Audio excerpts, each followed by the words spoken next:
Et bien voilà, nous sommes aujourd'hui le 2 juillet 2012 et je suis chez Yves Rondeau qui habite 11 rue Saint-Sauveur, Ardelais et qui est né le 17 mars 1932. C'est bien ça, Yves? C'est exact, oui, oui. Alors, tu es né à Ardelais? À Ardelais. Dans quelle maison? Sur la place, là-bas. Sur la place? Oui. Oui, parce que la rue Saint-Sauveur, il faut le dire, elle n'est pas à côté de l'église qui s'appelle Saint-Sauveur aussi. Je t'avais raconté pourquoi on dit rue Saint-Sauveur. Ah ben, j'aimerais bien le savoir, oui. le savoir une autre fois. Oui. Eh bien, quand à la mairie, ils ont fait des rues. Hein, il n'y avait pas de nom autrefois à Ardelais, puis partout. Eh bien, nous, on était les seuls à avoir construit ici, là, que j'avais construit. Il fallait bien donner un nom à la rue. En quelle année? Oh, ben, quelle année ça s'est fait? Ça doit être dans les années... 60? Je suis né en 68. Je suis venu en 68 ici. Oui, donc dans les années 60. Oui. Eh bien, Joseph Théier, qui était adjoint à la mairie, il dit, mais quel nom on va donner à cette rue-là? Alors il a dit, pas compliqué. Hein? On va donner le nom de l'église. Parce que comme papa était le chantre également, puis que moi j'étais organiste. Hein? Oui. Alors Saint-Sauveur, c'est devenu Saint-Sauveur à cause que papa, et puis moi je jouais à l'église. Ah ben c'est très bien. Voilà comment ça s'est décidé. Bien, alors donc tout petit, tout jeune en tout cas, oui. Tu as été attiré par le dessin.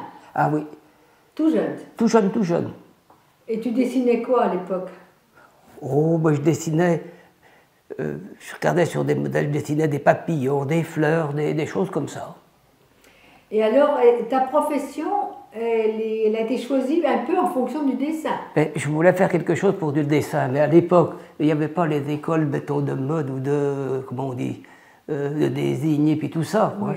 Puis il y avait le frère Quentin, qui était l'économe du Bautistando. Il dit, ben, on va t'envoyer à Saint-Gabriel, puis tu vas apprendre le dessin industriel. Ah, oui.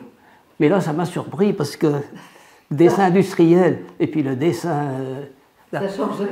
De décoration et tout, c'était pas la même chose. Ah ben sans doute. Mais enfin, ça t'a plu? Mais ça m'a plu, et là-bas, il y avait quand même des professeurs qui en même temps étaient artistes. Hein. Alors, ces études-là, ça t'a conduit à quelle profession? Eh bien, j'ai passé